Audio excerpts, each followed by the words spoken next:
Gündün maynелүү жаңылыктары менен түз эфирде сентябрдын бүгүн программасы. Студияда мен Тимур Владислав, саламатсыздарбы?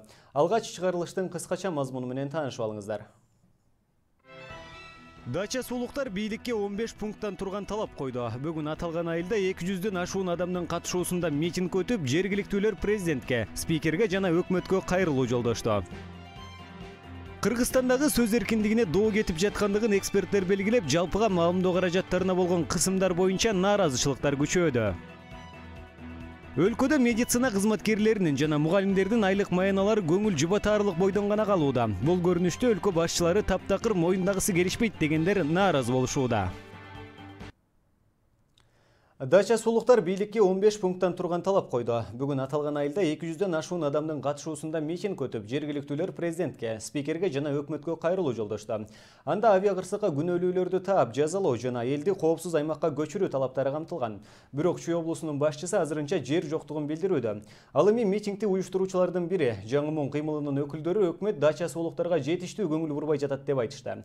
Теманын уландысы кабарчыбыздын кийинки сюжетинде. Жетпей токтоп калганда үйгө тийгенде мен деле үй бүлөм кетмекмин, ал жараңка бар эле мына тамдын баары ичи. Мирлан Токоев мындан бир топ жыл мурун Короокаттын айынан Ысык көл облусунан көчүп келген. Кыйраган учак үйүнүн дубалына тийип, катуу корккондуктан улам ооруканага жатып чыккан. Мындан тышкары 3 баласын араң багып жаткан үй бүлөгө кырсык материалдык чыгым алып келген. Бирок өкмөт тарабынан түзүлгөн комиссия арканда шылтоолорду келтирип, төлөп берүүдөн баш тарткан. Карап туруп, бул эми силерге үй деп эсептелинбейт деп, визуально карашты, ичинен сыртынан карап, тиягы жараңка, биягы жараңка деп жазышты. Мен заключениясын бербейсиңерби, канча ушерп болуптур десем, алар айтышат, бияка дейин биз заключение бере албайбыз, силер независимый эксперттер чакыргыла, ошолор өзүлөрү берет заключенияны депчи. Анан айтышат, аман калганыңа сүйүнүп жашай бербейсиңби депчи. Мирлан Токоев сыяктуу өкмөттөн жардам күткөн дачасында бир катар үй бүлөлөр бар. Каргашалуу кырсыктан коркуп калган айыл коопсуз жакка көчүрүү талабын коюшуп, бүгүн тынчтык митингине чыгышты. Адамдардын укугу толук кандай болсо, кандай салынса үй, ошондой бойдо мамлекет должен көчүрүп барып бергенге. 5 сотук жерге зар болуш керек. А бир кыргыз гектарлаган, 1 гектарды айтпайын, 100 гектар, 200 гектар жерге ээ болуш керек. Эл менен жолугушканы келген өкмөт өкүлдөрү айрым депутаттарга негизги талаптарын айтышып, көйгөйлөр 3 айдан бери чечилбей жаткандыгына нааразы болушту. Бизди бу жерден көчүргүлө, бизге участка бергиле.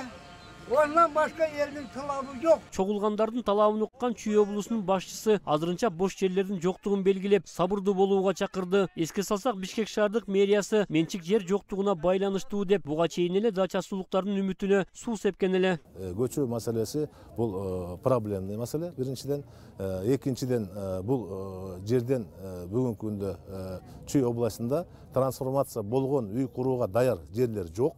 Бүгүнкү күндө жок. Мынчалык элди көчүрүп барууга. Бирок жергиликтүүлөр ушунча күндөн бери өкмөт тарабынан эч кандай жардам көрсөтүлбөгөнүн, маселе чечилбей жаткандыгын жөө келтиришип, жогорудагы сүйлөгөндөргө ишенишкен жок. Бүгүн кыйратабыз, эртең кыйратабыз дейли. Эспе көтөтөлү кете бересиңер. Ишенбей калдык. Болушунда кетип, бир депутаттын деле жерин бөлүп берип койсоңор болот. Ал эми митингди уюштуруучулардын бири, Жаңымун кыймылынын төрагасы Мавлян Аскарбеков бийлик дача сулуктар менен эсептешпей жаткандыгын айтат. Андыктан өкмөт 10 күн аралыгында айыл элинин талаптарына жооп бербесе, тынчтык митингдери уланаарын кошумчалайт.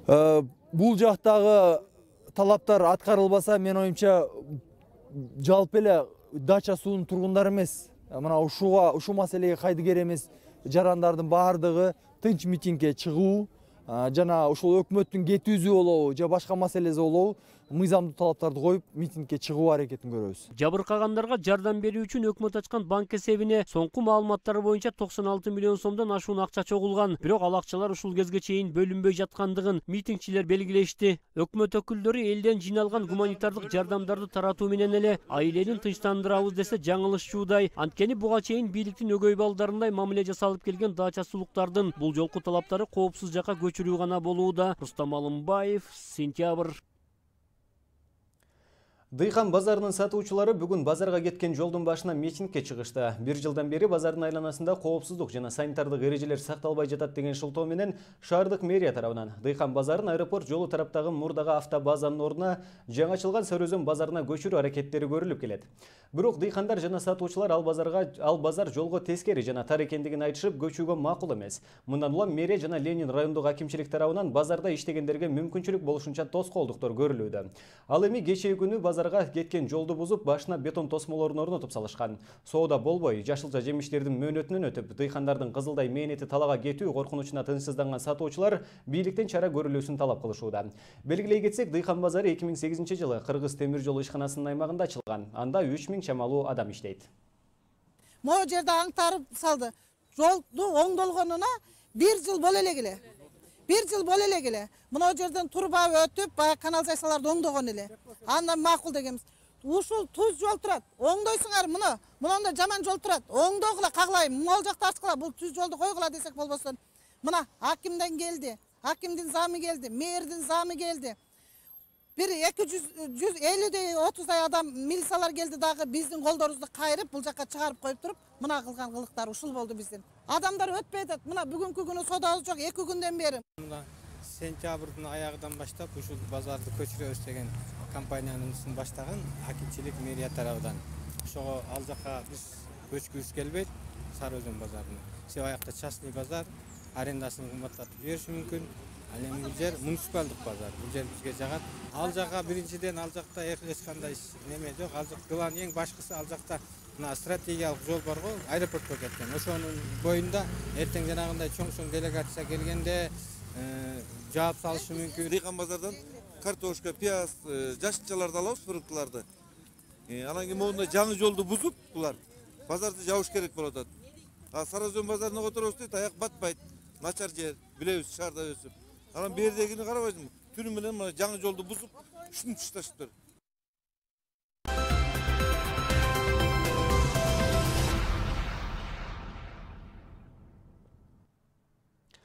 Эң оор кылмыштар кирип жаткан мыйзам долбоорунда карама-каршылыктар көп болуп жатат. Бүгүн Кыргыз Республикасынын жазык процесстик кодексине жана кылмыш жаза кодексине өзгөртүүлөрдү киргизүү жөнүндө мыйзамдын долбоору кызуу талкууларды жаратты.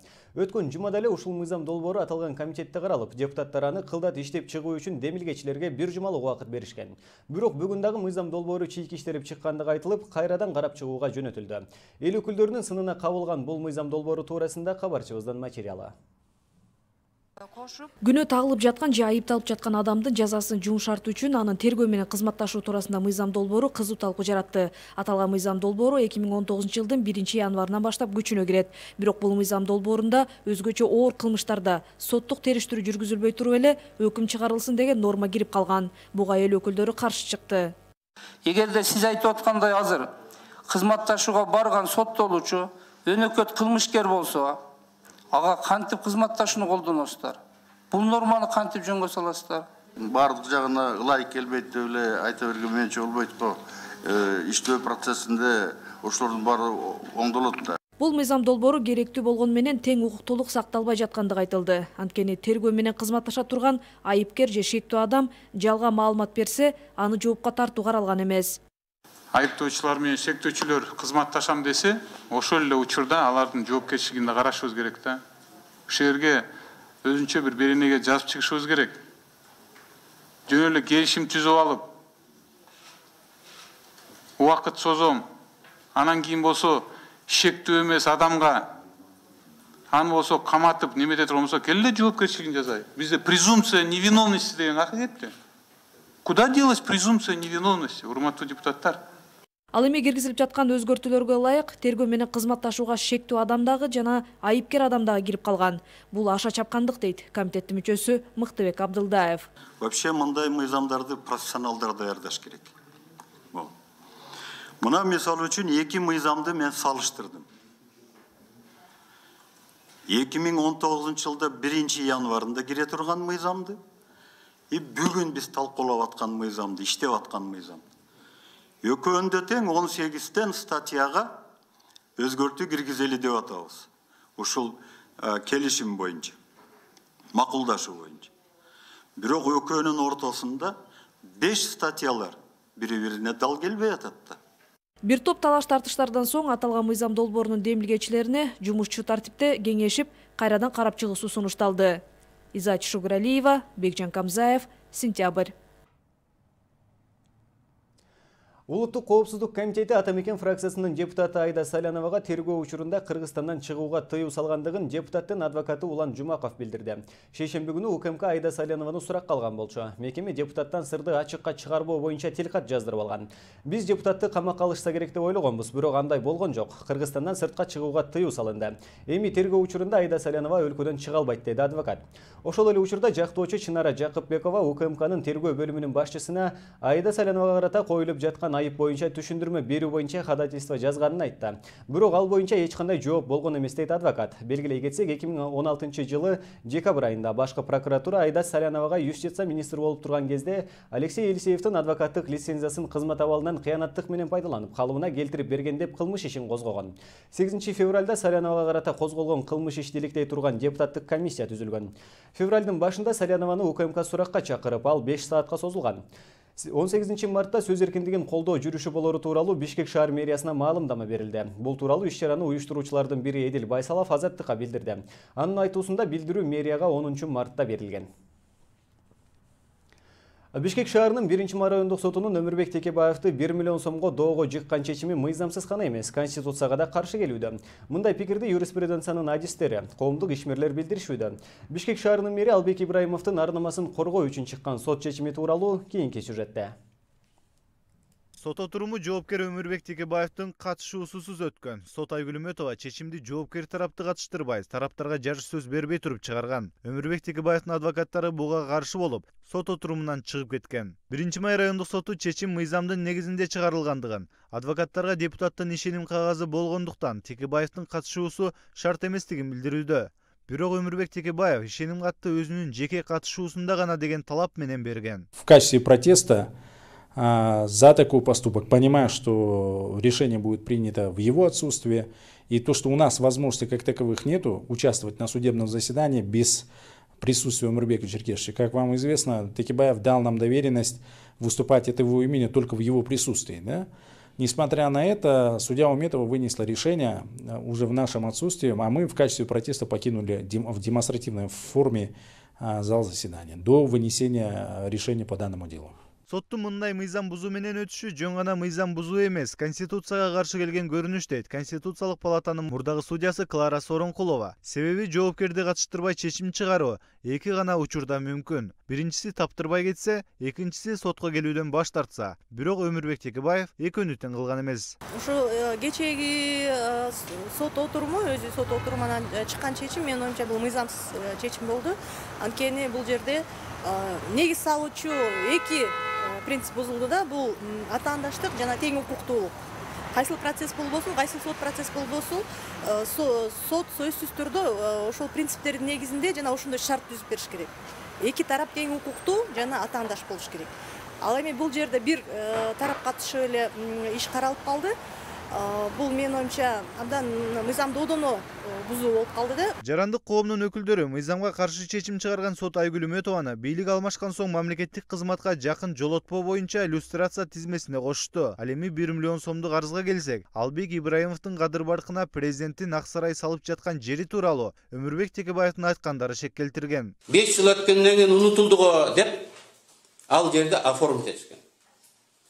2015 жылдын 7 майында ал участок Ибраимова Айнура Танкеевага катталган. Бул Бишкек шаарынын мэри Ибраимов Албек Сабырбековдун аялы. Кара чечеке. 5 күн өткөндөн кийин 2005 жылдын 12 майында Ибраимовдор ал жерде гражданин Атамбаев Алмазбек Шашеничке переоформить этишкен. Албек Ибраимовдун арызында дал ушул 2 гектар 70 сотук жерди 27 гектар деп айтты. Төгүндөсүн деген жери бар. Себеби депутат бул маалымат жыйынында жердин аянтын 27 гектар деп болжолду атаган. Бирок бул маалымат так эмес экенин, официалдуу кагаздар келген соң так маалыматка айланаарын эскерткен жана кийинчерээк 2 гектар 70 сотук жерди 27 гектар деп үтүрдөн жаңылганын кийин тактаган. Бул маалыматтар азыр официалдуу эмес маалыматтар. Биз депутаттык запросыбызга, суратталарыбызга жооп келгенден кийин булар официалдуу маалыматка айланат. Өмүрбек Текебаевдин айткандарын эртеси мамлекеттик каттоо кызматынын төрагасы Тайырбек Сарпашев да далилдеп, жердин тарыхын айтып берген. 8 майда 2015 жылы 12 майда катталат. Ибраимова жараны Атамбаев Алмашашенишка 33 миллион сомго сатат. Негизги хронология бизде катталган маалыматтар ушундай. Мен дагы бир жолу фракциянын жана жеке өзүмдүн атынан Тайыр Дүйшөкөевичке терең ыраазычылыкты билип рахмат айтам. Эл алдында биздин жүрүшүбүздү жарык кылды. Ким Бакиевдин менчиктерин тартып алып, өз кызычтыгына пайдаланып атканын ачты. Көп жылдык, 5 жылдык талашка точканы бак этип бүгүн койду. Эми Фарид бизди сотко берем дейт. Эми сотко берсин. Сотто биздин эң негизги күбөбүз Тайырбек Сарпашев болот. Судья Айгүл Үмөтованын чоң жаңылыгы Өмүрбек Текебаевдин Албек Ибраимовду ала барман деп сыпаттоосу кадыр баркына шек келтирип, 1 миллион сомдук чыгым алып келген эмиш. Албек Ибраимов эл арасында эркин деген ат менен белгилүү. Ал ошо ала барман адам. Бишкек мэрлигине келгенде Ор кеңешинин депутаттарына айткан, шайласаңар шайлабасам да мэр болду, мени президент жөнөттү. Добуш бербегенде каяка барасың? Ала барман деген сөз өзү эмне маанини билдирет? Ала барман деген сөз адамдын кадыр баркына шек келтирүүчү сөзбү деген суроо менен кыргыз тилчилерге дагы кайрылып көрдүк. Ала барман деген сөз бул өзү кыргыздын эле байыркы сөзү. Бул жерде мааниси мындай да, ала барман деген сөздүн. Аңды дөңдү карабаган, шашкалактаган, өйдө төмөндү көп байкай бербеген адам. Мындан сырткары ала барман деген сөздү мен жана Кыргыз радиосунда такай сөздөрдүн маанисин чечмелейм го, ошондо деле айтылган болуш керек, ушу ала барман айтсам керек. Бул эч мындай бир адамдыга терс таасир, терс эмоция жарата турган эле сөз эмес. Бул кадыресе эле сөз. Ала барман жигит экенсиң деп коет. Албек Ибраимов өзү деле ал жердин Бакиевтерге тиешелүү болгонун танбайт. Жаңы Жүздөр гезитине берген интервьюсунда ал өзүн Койташтагы жердин тарыхын Атамбаевга айтпаганына күнөөлөрүн айткан. Марат Төлөмүш уулу, Нурбек Жаныбаев, Сентябрь. Атамекен фракциясынын юристтери башкы прокуратурага чакырылышты. Президент Алмазбек Атамбаевдин 6 мартта мамлекеттик сыйлык тапшыруу аземиндеги айткан сөздөрүнө укуктук жактан баа берүү үчүн Атамекен фракциясынын лидери Өмүрбек Текебаев 9 мартта башкы прокуратурага кайрылган. Бул укуктук жактан баа берүү менен кошо Текебаев Алмазбек Атамбаевдин ден соолугун текшерүү жүргүзүү боюнча экинчи арыз дагы берилген. Арыздар башкы прокуратуранын өндүрүшүнө кабыл алынган. Мындан улам бүгүн Атамекен фракциясынын юристтери Канат Азиз жана Талайгүл Токтакуновалар аталган арыздар боюнча түшүндүрмө берүү үчүн башкы прокуратурага чакырылышкан.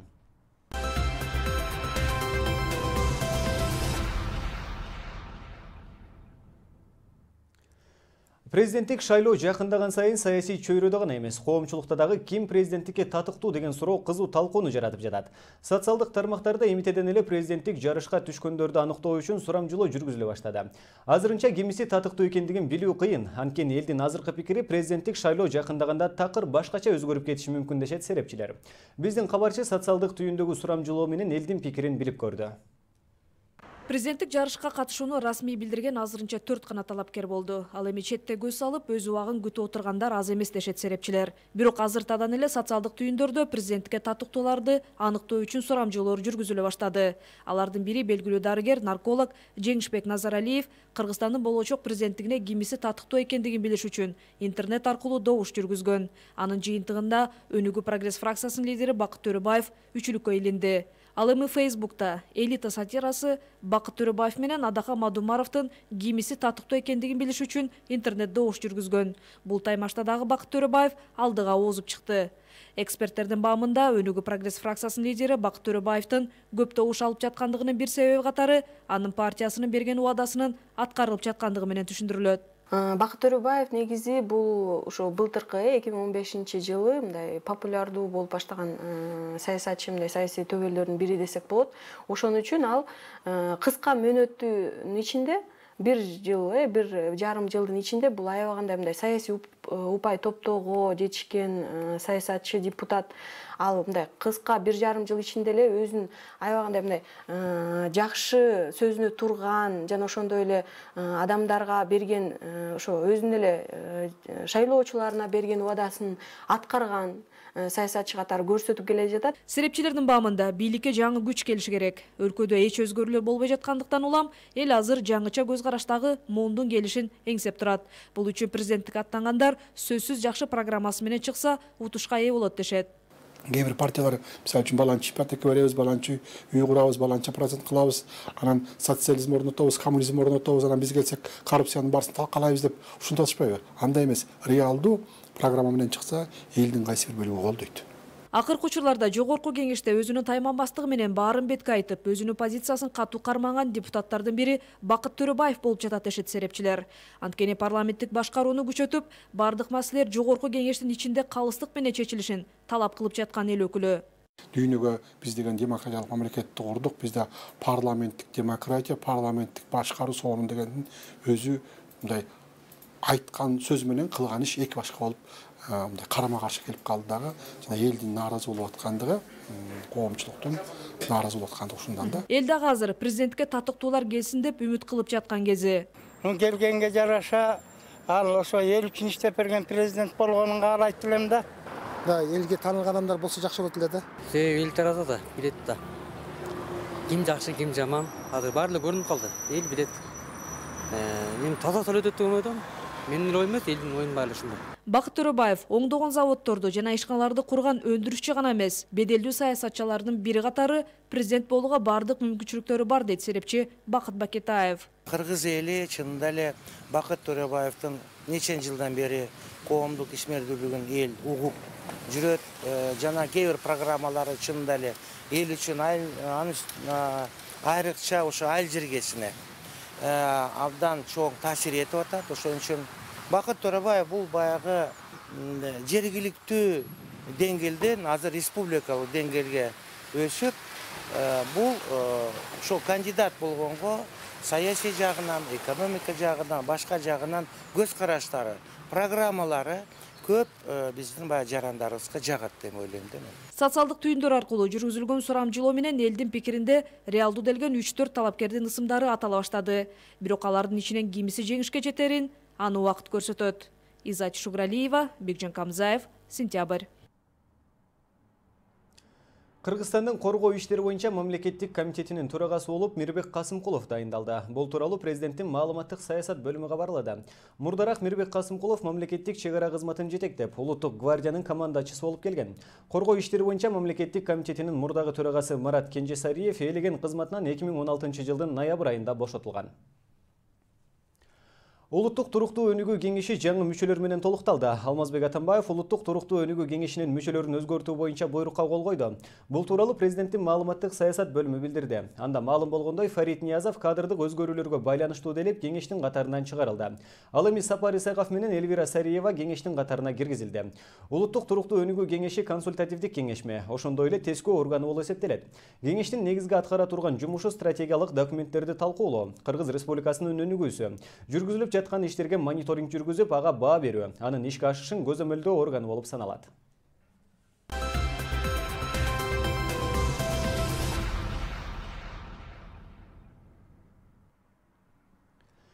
Президент Заноза азаттык сыяктуу жалпыга маалымдоо каражаттарын сотко бергендиги белгилүү. Муну менен Кыргызстандагы сөз эркиндигине доо кетирип жаткандыгын эксперттер белгилешүүдө.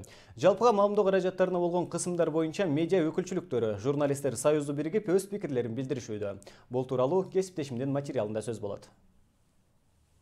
Президент океандын ары жагындагы өлкөлөргө чейин барып, Кыргызстанда демократия укмуш өнүккөндүгүн мактангандан улам, европалыктар Алмаз Атамбаевди демократиянын архитектору деп атаган эле. Бирок бир ай өтпөй жатып оппозиция лидеринин камалышын, ал тургай бир топ маалымат кызматтарына козголгон кылмыш иштерине көз салган европалыктар өлкө башчысынын бул сөзүнө түшүнө албай жатышат. Европа биримдигинин тышкы иштер министрлиги биздеги эң кызыккан маселелер бул сөзсүз түрдө ошол оппозицияга болгон куугунтук, Кыргызстандагы бүгүнкү күндөгү бийликтин массалык маалымат каражаттарына болгон басымы жөнүндө өзгөчө көңүл бөлүп атышат да. Азыркы күндөгү саясий камоолор, массалык маалымат каражаттарына болгон басым, Кремльден Россия, Кыргызстанга болгон таасири биз бардыгын жакшы билебиз деп алар өздөрүнүн көз карашын айтышты. Акаев Бакиев маалында калеми курч журналисттерди бийлик куугунтукка алып, колун сындырып, ал тургай айрым журналисттерди Ак үйдүн 7-чи кабатынан таштап жиберген окуяларды дагы өлкө башынан кечирген. Азыркы бийлик андай кылган жок. Бирок президенттин саясатына жакпаган маалыматтарды ашкере кылган журналисттерди бийлик ак жалай доого жыгып, капчыгын кагып алууну адат кылып алды.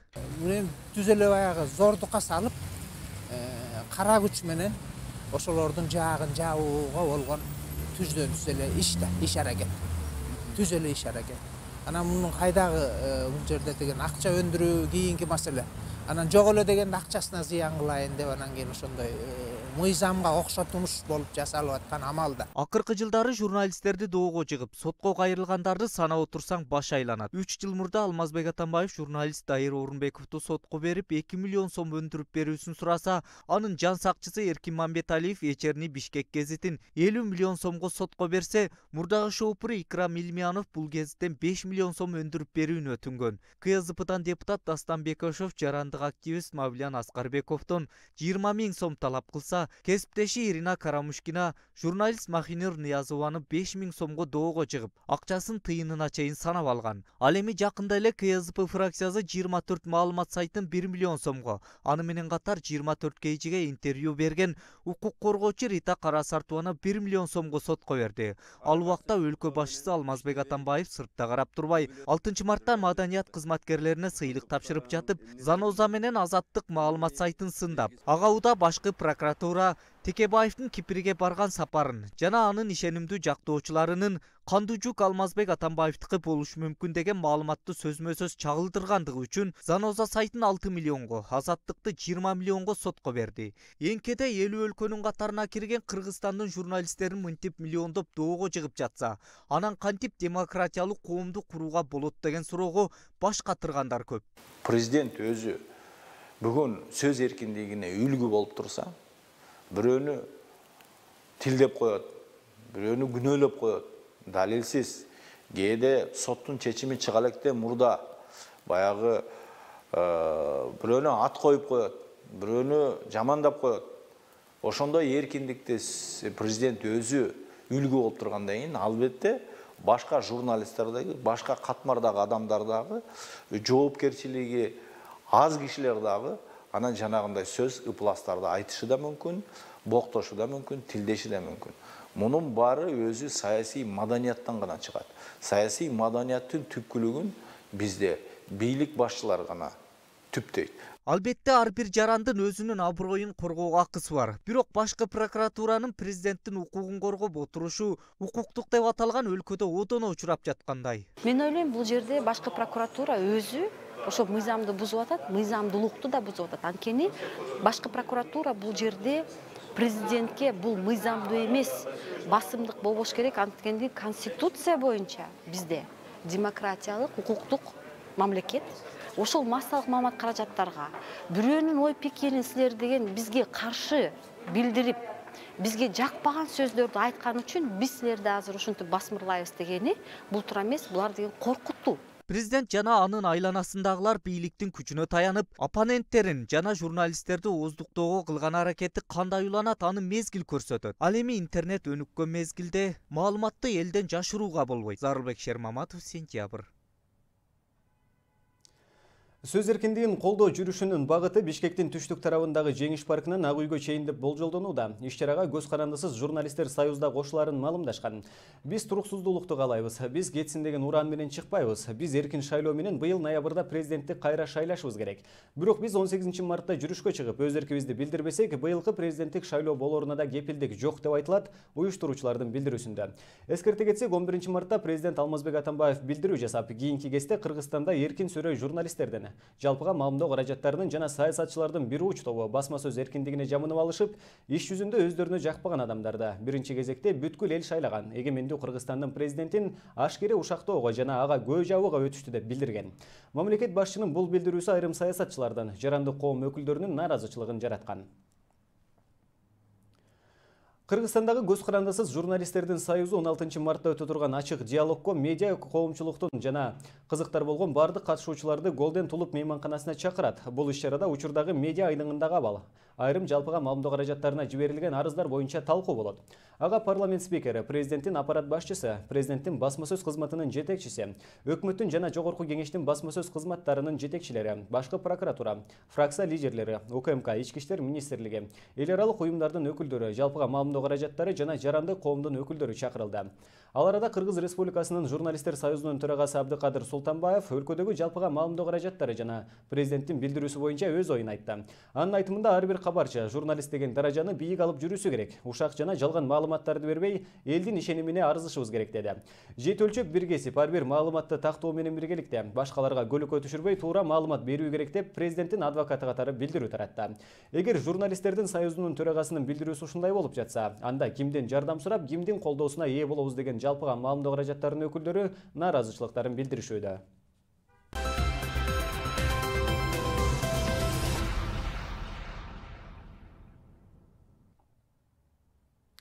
Өлкөдө медицина кызматкерлеринин жана мугалимдердин айлык маяналары көңүл жубатарлык бойдон гана калууда. Бирок бул көрүнүштү өлкө башчылары таптакыр моюндагысы келишпейт. Ошол эле учурда айлык акылардын аздыгынан айрыкча аталган эки тармактагылар башка кесиптерге же чет жактарга мигрант болуп кетүүгө аргасыз болуп келишет. Теманын уландысы кийинки материалда. Аида Тукаева медицина тармагында 7 жылдан бери эмгектенип келет. Айлыгынын аздыгына карабай тандаган кесибине ыраазы. Анткени менен ал иштеген ооруканада маяна өлчөмү көбөйөт деген убадалар акыркы 3 жылдан бери карай айтылып келет. Бирок иш жүзүндө бир да жолу көбөйгөн сумма колуна тие элек. Алган айлыгыбыз эми 6000. Мен эле эмес ушул жерде иштеген бүт эмгекчилердин баары санитаркадан баштап медайымдарга чейин баарыбыздын айлыктарыбыз 6000. Көбүнесе көп жылдан бери иштеп баягы категория анысы мунусу менен 10.000 эле чыкпаса 6000ден биздин айлык эч качан көтөрүлгөн эмес, көтөрүлбөйт дагы болуш керек. Президент Атамбаев Европа сапарында Евроньюз телеканалына маек берип жатып, Кыргызстандагы айлык маяналарга токтолуп, медицина кызматкерлеринин айлыгы 3 эсеге, мугалимдердики 4 эсеге көтөрүлдү деп айткан эле. Мы, например, за последние 5 лет мы смогли увеличить среднюю зарплату учителям в 4 раза, а среднюю зарплату врачей в 3 раза. Бирок президенттин бул айткандарына эксперттер макул эмес. Өлкө башчысы минтип айткандан кийин акыркы 5 жылдагы айлык маяналардын канчалык өзгөргөндүгү тууралуу анализ жүргүзүп көрүшкөн. Жыйынтыгында президенттин айткандары турмуштук чындыкка дал келбейт деген бүтүмгө келишкен. 2010-жылы мугалимдердин айлыгы $90 болса, 2015-жылы $144. Ошондо эле врачтардыкы $94 болгон экен 2010-жылы. 2015-жылы $146, 156% өстү деген, 56% өстү деген сөздө көз айырмачы болот да, жөнүндө апыртып айткандай сезилип атат да. Улуттук статистика комитетинин маалыматына караганда, Кыргызстанда орточо маяна суммасы 14.000 сомдун тегерегинде. Бирок медиктердин да, мугалимдердин да айлыгы андан кыйла төмөн. Өлкөдө социалдык экономикалык абал төмөндөп, элдин жашоо шарты реалдуу начарлагандан начарлап барат деп баа берген айрым талдоочулар бул жагдайга өкмөттүн иштей албай жаткандыгын башкы себеп катары көрүшөт. Анткени акыркы 5 жылда президент айткандай айлык акыларда, пенсия пособиялерде көбөйгөн жок. Андыктан мындай өкмөттү кармап отуруунун зарылдыгы жок дешет. Ушундай кыйынчылык болуп турган убакта экономикада өсүш болбосо, бюджет көбөйбөсө, пенсия пособия көбөйбөсө, өкмөттү кетириш керек. Отставкага кетирип, жакшы таза адистер келиш керек. Маяналарды эселеп көбөйтүү үчүн акча булагы болушу шарт. Өлкө казынасында таңкыстык 22 миллиардтан ашып турган учурда айлык акыларды жогорулатуу логикага сыйбайт. Мындан улам президенттин маяналарды 3-4 эсе көбөйттүк деген калпына карапайым эл нааразы. Динар Турдугула, Сүйүнбек Асанбеков, Сентябрь. Түндүк-түштүк альтернативалык жолунун биринчи фазасынын кошумча жана майда-бара чыгымдарына кеткен эсеби $55 миллион түздү. Бул туурасында транспорт жана жолдор министрлигинен маалымдашты. Каражаттын мындай эсебинин келип чыгышын Гогарт туннелин казууда жана катарлаш кетип жаткан жол салуудагы чыгымдарга кеткени менен түшүндүрүштү. Андан сырткары башында жазылган жолдун сметасынын өзгөрүшүнө дагы бир себеп Казарман Жалал Абад участокторундагы кошумча долбоор болгон. Ошонун эсебинен чыгымдын көлөмү өзгөргөн деп билдиришкен. Ошол эле учурда жалпы узундугу 840 метрди түзгөн жол участогу көчкүлөрдөн сактоо боюнча галерея жасалып, ага да кошумча каражаттар керектелген. Жалпы жолдон биринчи фаза боюнча түндүк-түштүк жолунун Кызыл Жылдыздан Арал айылына чейинки жолдун 98% аяктап, Казармандан Жалал Абадка чейинки аралыктын 46% бүткөрүлгөн. Экинчи фазада 2016-жылы келишимдик сумманын 22% ишке ашкан деп айтылат билдирүүдө. Кыргызстандын финансы министрлиги менен Евразия өнүктүрүү банкы 110 миллион долларлык насыя келишимине кол койду. Аталган банк акчаны Камбар Ата 2 ГЭСинин экинчи агрегатын ишке киргизүү үчүн берет. Макулдашууга министр Адылбек Хасмалиев менен Евразия өнүктүрүү банкынын башкармалыгынын төрагасы Дмитрий Панкин 13 мартта кол коюшканын министрликтин басма сөз катчысы Гүлмира Түгөлбаева Азаттык радиосуна билдирди. Каражат 20 жыл аралыгында берилет. Анын 5 жылында карызды төлөөдө жеңилдик каралган. Насыяны алуу качан башталары макулдашууну жогорку кеңеш ратификация кылгандан соң аныкталат. 2015-жылы Евразия өнүктүрүү банкынан ушул эле максатта 80 миллион доллар насыяга келишим түзүлгөнү кабарланган эле. Камбар Ата 2 ГЭСинин биринчи агрегаты 2010-жылы ишке кирген. Экинчи агрегаттын кубаттуулугу 240 мегаватты түзөт.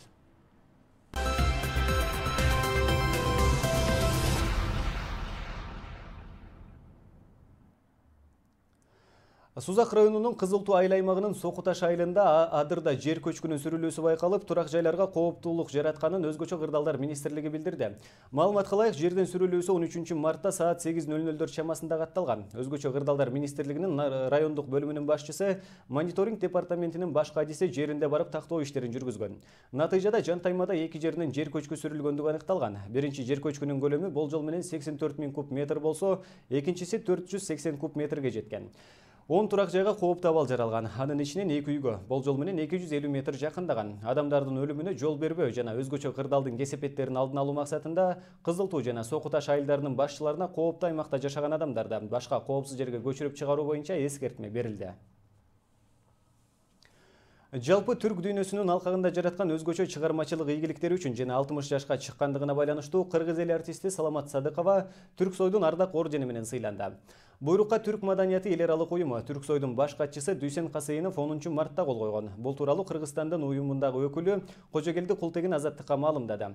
Анын сөзү боюнча орден Саламат Садыковага Кыргызстанда тапшырылат. Өткөн жылы түрк дүйнөсүндөгү кинону өнүктүргөндүгү жана үзүрлүү эмгеги үчүн кыргызстандык режиссер Болотбек Шамшиевке Түрксойдун алтын медали ыйгарылган. Октябрь райондук администрациясы Норуз майрамынын коюучу режиссеруна 435 000 сом төлөп берет. Бул тууралуу мамлекеттик сатып алуулар боюнча порталында жарыяланды. Сатып алуу методу түз келишимдик негизде жүргүзүлүп, өзгөчө интеллектуалдык жөндөмүнө жараша жана кызматына карап жүргүзүлмөкчү.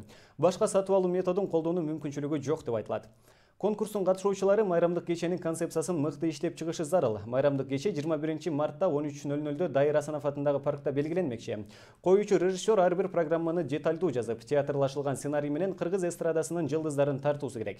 Чыгымдардын сметасына негизги чыгымдан сырткары ага кирбеген кызматтардан алсак, бозу үйлөрдүн арендасы, серкинчек транспорт жана сүмөлөк жасоодогу чыгымдар кирген эмес. Норуз майрамына карата кыргызстандыктар 4 күн эс ала турганын өкмөттүн маалымат кызматы билдирди.